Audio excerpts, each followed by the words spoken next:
Welcome back. Today's video is coming out on the last day of August, and I see a lot of people embracing fall everything with everything they've got, so we are jumping on that bandwagon. I am ready for sweater weather. I am going to start out by base coating this rock with a nice oval design with Liquitex gesso, and then I'm going to take this territorial beige and add a couple of coats for the background. I'm not gonna lie, I am not a pumpkin spice latte person, but I do like fall and I think I'm ready for it. I'm ready for sweater weather and football season and just all the fun things. I'm ready for Halloween to come around, so it's time to embrace fall. So this design is gonna help us say goodbye to summer and welcome our fall season. I'm going to line out a small pumpkin with a white chalk pencil here, and then I'm going to fill in the pumpkin with some Liquitex gesso. We know that orange is one of those colors that's hard to get a nice solid on, so that's why I'm doing the Liquitex gesso.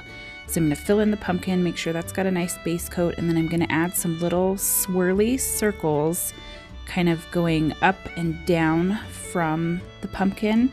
And these are going to be some nice fall colored flowers. So just adding some swirls here that we will come back and add some color to in a second.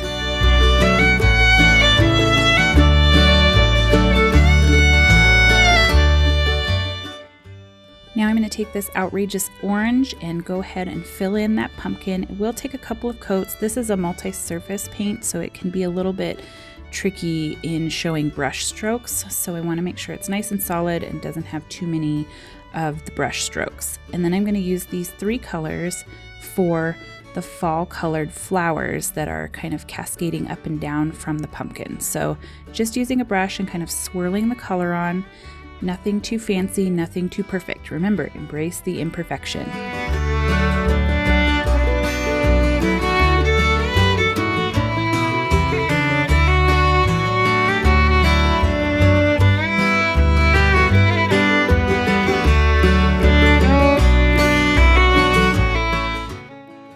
Now, while that paint is wet, I'm going to take a disposable eyeliner brush and then a contrasting color of the three and just kind of create some swirls, and this kind of gives the look of flower petals. This light orange did not work so well on that peach, so I'm going to go back and add the kind of Tuscan red to it later. And if you need to wet that paint again, go ahead and add a little bit more color so that it's kind of wet and swirly. It gives a nice little effect. You guys have heard me say before that I'm not good at realism, and I'm not, and these little swirly flowers are a really cute way to create flowers and kind of that bouquet look or a cascading flower look, but it's not hard. It's very simple. It doesn't have to be perfect, but everybody still knows that they're flowers.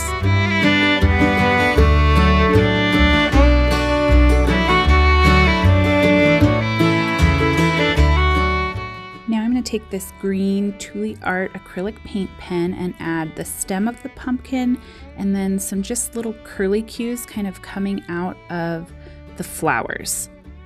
This just gives a little bit of dimension and a little bit of color, a little bit of pop of color around the flowers since we're kind of in neutral browns and oranges.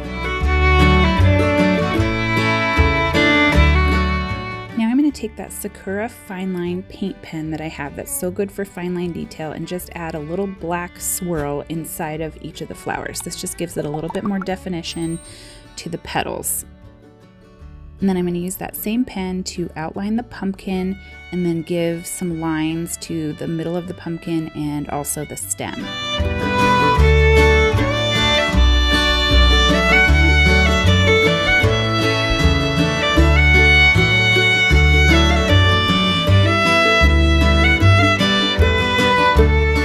Now it's time to add the lettering, so I'm going to use that white chalk pencil again to make sure I've got everything straight and how I want it.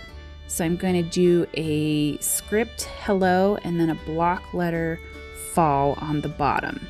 And now after I get this on, I'm going to take a Posca 7mm PC1MR paint pen and go ahead and go over all of the lettering. And I'm going to come back across the script and thicken the letters up anywhere that the pen was in a downstroke. This kind of gives the illusion of calligraphy. If we had like a fancy brush pen, it just gives it some dimension and makes it look more like calligraphy.